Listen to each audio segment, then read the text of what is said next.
Hello friends, welcome to focus study. आज है 15 जून 2020 और आज हम डिस्कस करेंगे 15 जून का द हिंदू न्यूज़पेपर। अगर आप फर्स्ट टाइम हमारे यूट्यूब चैनल पे आ रहे हैं तो चैनल को सब्सक्राइब कर सकते हैं और जब भी सब्सक्राइब करें बेल बटन को जरूर प्रेस करें ताकि वीडियोज़ के रेगुलर नोटिफिकेशन आपको मिलते रहें। सबसे पहले लास्ट वीडियो के क्वेश्चन देख लेते हैं। पहला क्वेश्चन था which state government has declared Gairsain as its summer capital recently. किस स्टेट गवर्नमेंट ने गैरसैंण को अपनी समर कैपिटल रिसेंटली डिक्लेयर किया? उत्तर प्रदेश, उत्तराखंड, सिक्किम और हिमाचल प्रदेश। तो सही आंसर है बी, उत्तराखंड। उत्तराखंड ने रिसेंटली गैरसैंण को अपनी समर कैपिटल डिक्लेयर किया है। उत्तराखंड की जो अभी कैपिटल है वो है देहरादून और इसके साथ ही समर कैपिटल गैरसैंण बन गई है उत्तराखंड की। दूसरा क्वेश्चन था Baghjan oil well is located in which state, जो आजकल न्यूज़ में है। बागजान ऑयल वेल में स्पार्किंग और आग लगने की घटना हुई है जिसके कारण ये काफ़ी न्यूज़ में है। तो ये कौन से स्टेट में है? राजस्थान, महाराष्ट्र, असम और आंध्र प्रदेश। तो सही आंसर है इसका सी, असम। असम में डिब्रू सैखोवा नेशनल पार्क के काफ़ी नियर बाई है बागजान ऑयल वेल, जिसमें आग लगने के कारण ये काफ़ी न्यूज़ में है। तो इसका करेक्ट आंसर है सी, असम। तो स्टार्ट करते हैं आज की पहली न्यूज़ से। आज की फर्स्ट न्यूज़ है India's rise in cases third fastest globally. तो इंडिया में जो कोविड-19 के टोटल केसेस की संख्या है वो एक महीने में बहुत ज़्यादा तेज़ बढ़ी है और अब नंबर ऑफ केसेस जो पर डे इंक्रीज़ हो रहे हैं उसके अकॉर्डिंग इंडिया थर्ड लार्जेस्ट और थर्ड फास्टेस्ट ग्रोइंग कंट्री बन गया है विथ 11,220 न्यू केसेस। ये एक दिन के केसेस हैं, 11,220 केवल संडे के केसेस बताए जा रहे हैं यहाँ पर। तो टोटल नंबर ऑफ केसेस 11,220 बढ़े एक दिन में, 325 डेथ हुई हैं और इसके साथ ही इंडिया में जो टोटल नंबर ऑफ केसेस हो गए हैं वो हैं 3,32,777। 3,32,700 से ज़्यादा टोटल नंबर ऑफ केसेस और 9,500 से ज़्यादा टोटल नंबर ऑफ डेथ का आंकड़ा इंडिया में पहुँच गया है। रिकवरी रेट हालांकि इम्प्रूव हो रहा है, 51% रिकवरी रेट है, ICMR की तरफ से ये बताया गया है। तो इंडिया में जो केसेस हैं वो नंबर ऑफ केसेस जो बढ़ रहे हैं उसमें तीसरे नंबर पे इंडिया आ गया। पहले नंबर पे है USA, दूसरे नंबर पे है Brazil. India now ranks third behind Brazil and USA in daily increase in कोविड-19 केसेस और 7-day rolling average according to the world. तो पिछले एक हफ्ते का अगर एवरेज देखें तो इंडिया USA और ब्राज़ील के बाद तीसरे नंबर पे डेली इंक्रीज केसेस की लिस्ट में पहुंच गया है। अगर टोटल नंबर ऑफ केसेस के अकॉर्डिंग देखें तो उसमें इंडिया फोर्थ नंबर पे है।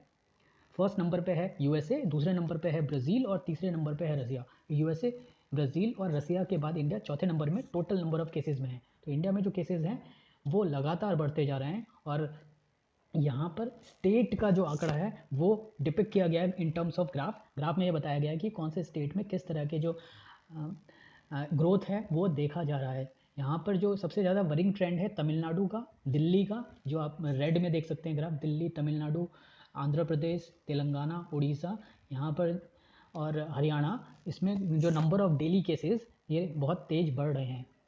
डेली न्यू केसेस 11,220 हैं एक दिन के, न्यू डेथ 325। 14 डे का जो चेंज हुआ है 37% चेंज एक दिन का और 14 दिन का डेथ में चेंज हुआ है वो 32% का चेंज देखा गया है।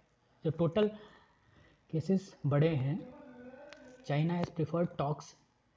डिफेंस मिनिस्टर ने अनाउंस किया है कि चाइना अब इंडिया के साथ टॉक्स के थ्रू ही इस पर्टिकुलर मुद्दे को, जो इंडिया और चाइना के फेस ऑफ बॉर्डर पे चल रहा था, उसको प्रेफर कर रहा है। तो इंडिया और चाइना के बीच जो फेस ऑफ की कंडीशन पिछले 1-1.5 महीने में बनी थी उसके बारे में यहाँ पर बताया गया है। अब ये जो पूरा मुद्दा है इसमें 4 मेन लोकेशंस पे फेस ऑफ देखा गया।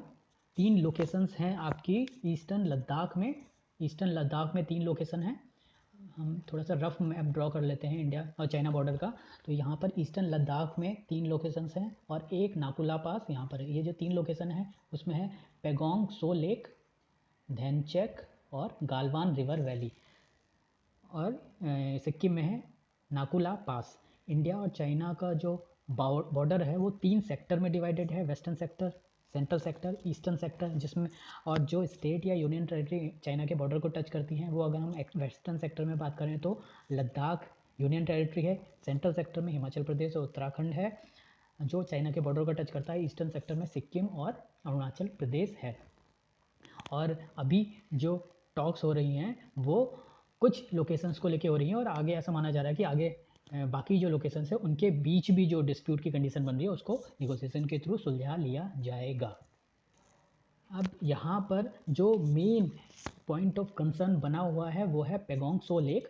पेगोंग सो लेक इंडिया और चाइना दोनों की टेरिटरी में आती है और इसका 2/3 का हिस्सा चाइना की टेरिटरी में आता है, 1/3 हिस्सा ही इंडिया की टेरिटरी में आता है। इसके नॉर्थ में जो माउंटेन्स हैं वो बैरन माउंटेन्स कहलाते हैं और इनकी जो आकृति है, लैंडस्केप है, वो फिंगर की तरह लैंडस्केप है, इसलिए इनको फिंगर ऑफ द माउंटेन भी बोला जाता है, जो पेगोंग सॉल लेक के नॉर्थ में स्थित है। और इस फिंगर्स के अकॉर्डिंग ही पेगोंग सो लेक में लोकेशंस आइडेंटिफाई की जा सकती हैं। यहाँ पर जो 8th फिंगर है, इंडिया का कहना है कि 8th फिंगर तक इंडिया की बाउंड्री है, लेकिन एक्चुअल में इंडिया 4th फिंगर तक ही अपनी बाउंड्री को कंट्रोल करता है। जो ग्राउंड लेवल पे अगर हम देखें, ज़मीनी स्तर पे इंडिया का कंट्रोल 4th फिंगर तक ही है। चाइना और इंडिया का कहना है कि 8th फिंगर तक इंडिया की बाउंड्री है। चाइना का मानना है कि 2nd फिंगर तक चाइना की बाउंड्री है, जिस कारण से बार बार चाइना 4th फिंगर के एरिया को क्रॉस करने की कोशिश करता है और इस बार भी चाइना के द्वारा यही जो एक्ट है वो काफ़ी एग्रेसिव किया गया। 4th फिंगर पर चाइना की सेना के द्वारा आकर वहाँ पर टेंट गाड़े गए और पेट्रोलिंग की गई, तो जिसके कारण ये डिस्प्यूट की कंडीशन बनी हुई है। तो ये कुछ पॉइंट्स हैं जो इंपॉर्टेंट है। और अगर हम इंडिया और चाइना के रिसेंट स्टैंड ऑफ की बात की जाए, फेस ऑफ की बात की जाए, तो ये पॉइंट नॉलेज में होने चाहिए। नेक्स्ट न्यूज़ है आईसीएमआर स्टडी प्लॉट्स मिड नवंबर पीक। तो आईसीएमआर की एक स्टडी के अकॉर्डिंग मिड नवंबर में, यानी कि नवंबर के महीने में जो कोरोना वायरस के इन्फेक्टेड केसेस हैं इंडिया में, वो पीक पर पहुंचेंगे। यानी कि नवंबर से पहले जो केसेस का ग्राफ है वो लगातार बढ़ेगा और नवंबर में जाके मैक्सिमम होगा। ये एक स्टडी बताती है आईसीएमआर की। Peak stage of COVID-19 in India has been delayed by 8-week lockdown along with stringent public health measures, and it may now arrive around mid-November when a paucity of isolation and ICU beds and ventilators can arise। तो ICMR के according जो number of cases हैं वो लगातार बढ़ने वाले हैं corona virus के नवंबर तक, और मिड नवंबर में ये जो ग्राफ है ये पीक पर पहुंचेगा, यानी कि सबसे ज़्यादा केसेस मिड नवंबर में देखे जा सकते हैं और मिड नवंबर के बाद जो नंबर ऑफ केसेस हैं वो कम होने की पॉसिबिलिटी है। और अभी जो लॉकडाउन इंडिया में लगाया गया था, 8 वीक का लॉकडाउन जिसको बताया गया है, ये इस लॉकडाउन में कुछ हेल्थ रिलेटेड जो इंफ्रास्ट्रक्चर है उसको स्ट्रॉन्ग किया गया है, जिसके कारण ये जो पीक है ये आगे की तरफ शिफ्ट हो गया है। अगर लॉकडाउन नहीं होता तो इतनी हेल्थ इंफ्रास्ट्रक्चर इंडिया में नहीं था, जिसके कारण जो ग्रोथ है वायरस का वो बहुत ही इमीडिएट हो सकता था, बहुत जल्दी हो सकता था और ये पीक नवंबर से पहले देखा जा सकता था। तो एक स्टडी की गई आईसीएमआर की तरफ से, study conducted by researchers from an operation research group constituted by Indian council of medical research. और उस स्टडी में लॉकडाउन ने जो पीक को 34 डेज से 76 डेज शिफ्ट कर दिया, यानी कि ये जो लॉकडाउन नहीं लगाया जाता तो कोरोना वायरस के जो नंबर ऑफ केसेस हैं वो हो सकता है सितंबर और अक्टूबर में पीक पे होते, लॉकडाउन से थोड़ा आगे शिफ्ट हो गया, जिसमें हेल्थ की जो फैसिलिटीज़ है वो थोड़ी इम्प्रूव कर ली गई हैं, लेकिन जो नंबर ऑफ केसेस हैं उनके बढ़ने के कारण यहाँ पर वेंटिलेटर और जो हॉस्पिटल्स की आईसीयू बेड्स हैं उनकी शॉर्टेज हो सकती है नवंबर तक, ऐसे आईसीएमआर की स्टडी बताती है। तो यहाँ पर हमारे लिए आईसीएमआर इंपॉर्टेंट है। ICMR Indian council of medical research है, ये एक एपेक्स बॉडी है इंडिया में for formulation, coordination and promotion of biomedical research, and it is one of the oldest and largest medical research body in the world में one of the oldest and largest medical research की body माना जाता है ICMR को। ICMR is funded by government of India through department of health research. तो department of health research जो ministry of health and family welfare में आता है उसके थ्रू आईसीएमआर को फंडिंग दी जाती है और ministry of health and family welfare के अंतर्गत ही ये आईसीएमआर काम करता है। इसका जो हेड ऑफिस है वो है नई दिल्ली और इसके अभी डायरेक्टर जनरल है बलराम भार्गव। आईसीएमआर को फाउंड किया गया था 1911 में, तो ये इंपॉर्टेंट है। आईसीएमआर की फाउंडेशन ईयर है 1911।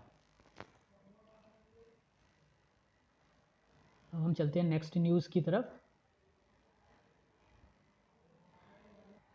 अब नेक्स्ट न्यूज़ है, यहाँ पर एक फ्रॉग की स्पीसीज़ के बारे में दिया गया है, Malabar gliding frog spotted at Pulad, a green frog with slender body, webbed foot and unusual body position, very well camouflaged and gliding in air. तो ये जो कुछ क्वालिटीज़ या कैरेक्टरिस्टिक हैं इस फ्रॉग की जिसके बारे में बताया गया है, जो स्पॉट किया गया है केरला में पुलाड में।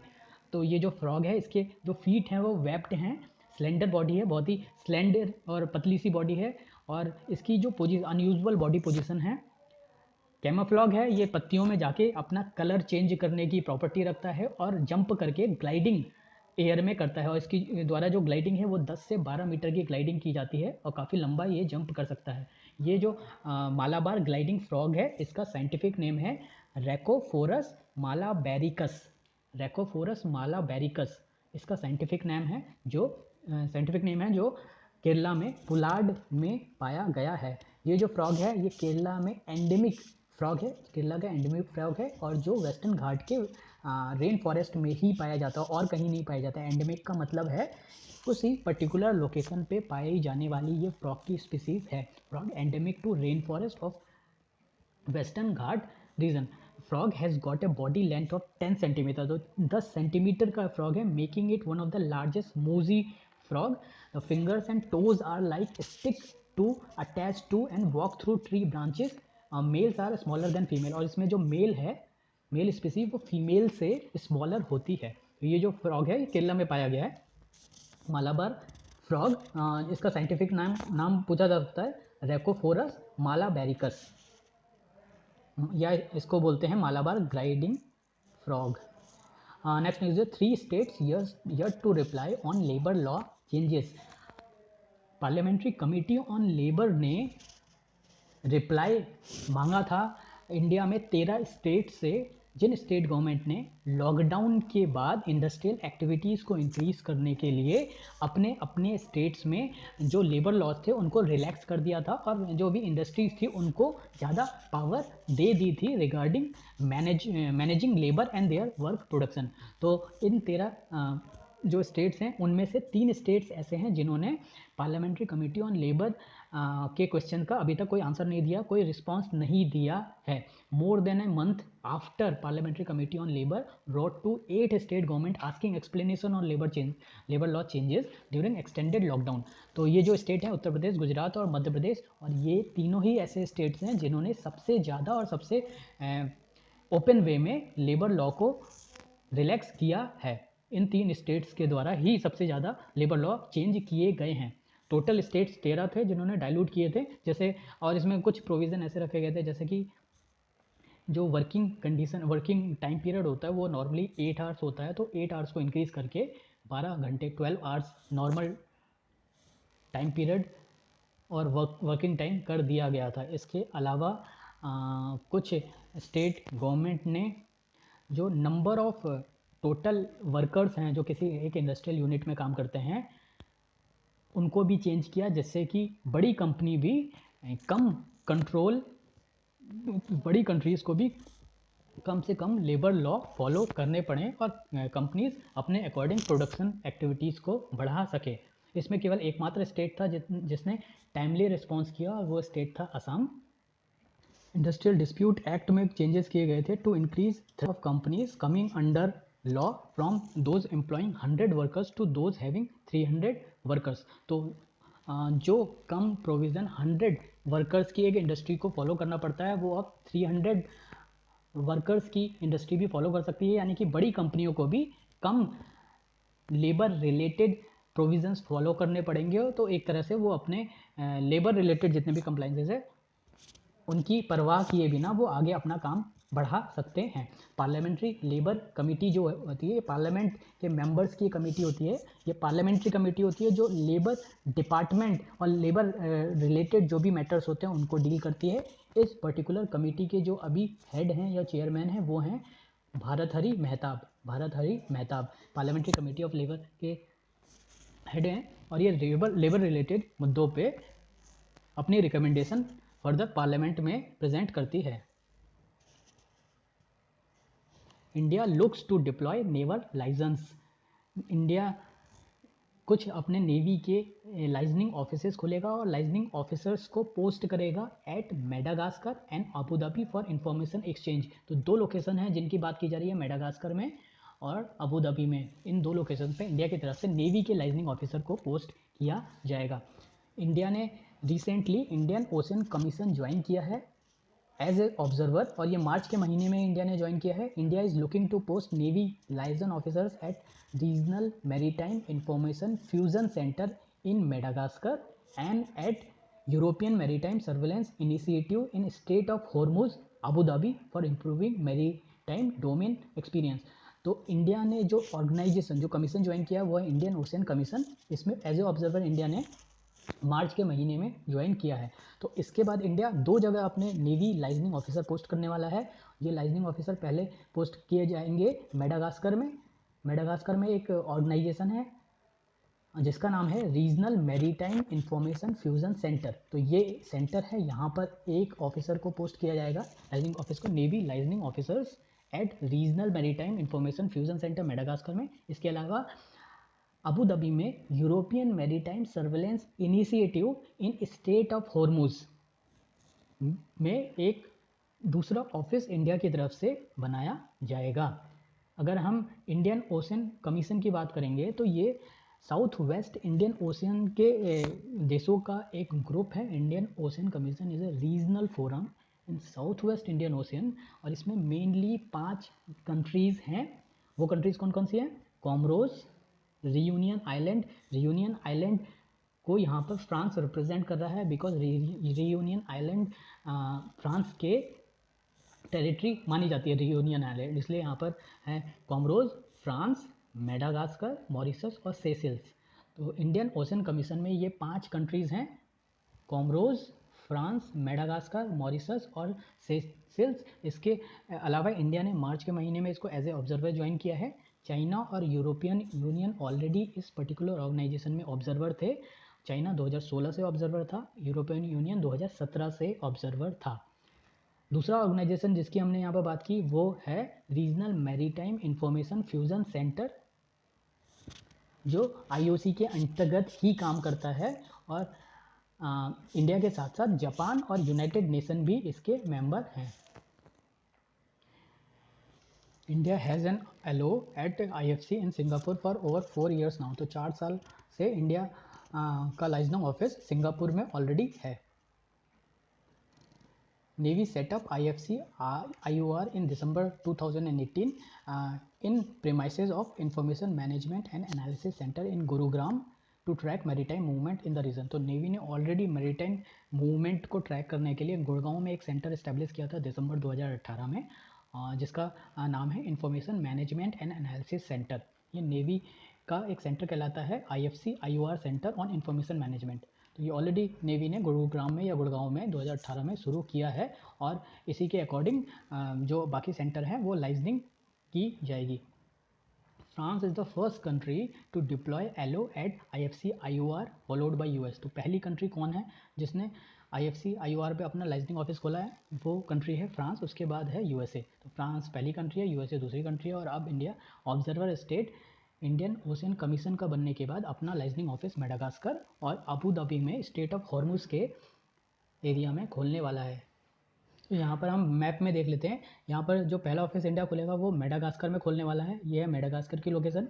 यहाँ पर कहीं है रियूनियन आइलैंड जो फ्रांस की टेरिटरी में आता है। इंडिया अपना पहला ऑफिस मेडागास्कर में खोलने वाला है। दूसरा ऑफिस स्टेट ऑफ हॉर्मुज में, ये इस लोकेशन पर है, स्टेट ऑफ हॉर्मुज जो पर्शियन गल्फ और अरेबियन सी को कनेक्ट करने की एक स्टेट है। तो यहाँ पर अबू धाबी में दूसरा ऑफिस इंडिया ओपन करेगा अपना लाइजनिंग ऑफिस। तीसरा गुरुग्राम में इंडिया ने ऑलरेडी नेवल इंफॉर्मेशन से रिलेटेड एक इंफॉर्मेशन मैनेजमेंट सेंटर स्टार्ट किया था दिसंबर 2018 में। तो ये 3 ऑफिस के थ्रू जो कम्युनिकेशन और इन्फॉर्मेशन का फ्लो है वो किया जाने वाला है। अब नेक्स्ट न्यूज़ है वर्ल्ड पे। New wave of Beijing outbreak spread to neighbouring Liaoning. Beijing में अब नया कोरोना वायरस के जो केसेस हैं वो मिलना शुरू हो गए हैं। तो चाइना में दोबारा से कोरोना वायरस का प्रॉब्लम स्टार्ट हो गया है। North Korea warns south of retaliation over leaflet send by defectors. North Korea ने कुछ दिन पहले लीफलेट्स के कारण साउथ कोरिया से जो अपना ओवरऑल कम्युनिकेशन नेटवर्क था वो बंद कर दिया था, और हर तरह का कम्युनिकेशन ब्रेक कर दिया गया था। उसके बाद नॉर्थ कोरिया ने साउथ कोरिया को रिटेलिएशन की वार्निंग दी है, बिकॉज जो लीफलेट है वो लगातार नॉर्थ कोरिया के अगेंस्ट लिखी हुई लीफलेट्स आ रही हैं। इसके अलावा फूड सप्लाईज भी भेजी जा रही है। और नॉर्थ कोरिया का ऐसा मानना है कि नॉर्थ कोरिया की पॉपुलेशन में साउथ कोरिया के ग्रुप द्वारा नॉर्थ कोरिया के लीडर के अगेंस्ट जो बातें हैं वो बोली जा रही हैं। तो इसलिए नॉर्थ कोरिया ने धमकी दी है साउथ कोरिया को for leaflets and food supplies. North Korea की अगर हम ज्योग्राफी देखें तो नॉर्थ कोरिया मेनली 3 कंट्रीज़ को कनेक्ट करता है, 3 कंट्रीज़ से टच करता है नॉर्थ कोरिया का बॉर्डर, रसिया, चाइना और साउथ कोरिया। नॉर्थ कोरिया की कैपिटल है प्योंगयांग। और नॉर्थ कोरिया और साउथ कोरिया के बीच की जो बाउंड्री है वो 38 डिग्री पैरेलल या डीमिलिटराइज जोन कहलाती है। अगर हम नॉर्थ कोरिया और साउथ कोरिया का मैप देखें तो कुछ इस तरह से मैप आता है नॉर्थ कोरिया और साउथ कोरिया का। यहाँ पर नॉर्थ कोरिया साउथ कोरिया के बीच का जो बॉर्डर है वो डीमिलिटराइज जोन कहलाता है या 38 डिग्री पैरेलल। यहाँ पर इसके बॉर्डर 3 कंट्रीज़ को टच करता है। यहाँ पर है चाइना, ये है रसिया और इधर है आपका साउथ कोरिया और ये है नॉर्थ कोरिया। तो इस तरह की ज्योग्राफी है नॉर्थ कोरिया की। अब नेक्स्ट है सुशांत सिंह राजपूत जो बॉलीवुड स्टार थे। ही पास्ड अवे यस्टरडे और काफ़ी यंग एज में इन्होंने सुसाइड कर लिया। 34 ईयर एज थी इनकी और इन्होंने ही कमिटेड सुसाइड। और रीज़न माना जा रहा है कि ये इनका ट्रीटमेंट चल रहा था डिप्रेशन के कारण इन्होंने ये जो एक्सट्रीम स्टेप है वो उठाया है। डिप्रेशन से एक बड़ी पॉपुलेशन इंडिया की इवन वर्ल्ड की अभी भुगत रही है। ज़्यादातर लोग डिप्रेशन को बहुत ही लाइटली लेते हैं, लेकिन ये मेडिकल पॉइंट ऑफ व्यू से काफ़ी प्रॉब्लमेटिक बन सकती है अगर कोई क्रिटिकल कंडीशन में इसमें पहुंच जाए। तो इसलिए ज़रूरी है कि डिप्रेशन अगर किसी भी पर्सन को है तो वो मेडिकल असिस्टेंस ले ही ले और उसको मेडिकल हेल्प की, साइकेट्रिस्ट की रिक्वायरमेंट होती है। काफ़ी लोगों के फेवरेट एक्टर थे ये और इतने बेहतरीन रोल करने के बाद ऐसे इतनी यंग एज में इनके द्वारा सुसाइड किया जाना एक बहुत ही ज़्यादा सरप्राइजिंग तो पूरे कंट्री के लिए है ही। और इसके साथ ही ये इस बात को भी बताता है कि डिप्रेशन कितना ज़्यादा मेंटली डिस्टर्बिंग हो सकता है कि कोई पर्सन इतना एक्सट्रीम स्टेप उठा लेता है। इसलिए ज़रूरी है कि अगर कोई भी पर्सन फैमिली में या फ्रेंड ग्रुप में डिप्रेशन से अफेक्टेड हो तो ऐसे पर्सन को इमीडिएट मेडिकल हेल्प दी जानी चाहिए। और जितना उस पर्सन को मेंटली और इमोशनल सपोर्ट की ज़रूरत है उतना लोगों के द्वारा भी प्रोवाइड किया जाना चाहिए और डिप्रेशन को सीरियसली लेने की ज़रूरत है। तो ये थे आज के न्यूज़ आर्टिकल्स। आई होप कि आपको पसंद आया होगा। और अगर आपको पसंद आया था तो वीडियो को लाइक करें, शेयर करें, सब्सक्राइब करें और कमेंट भी करें। Thanks for watching.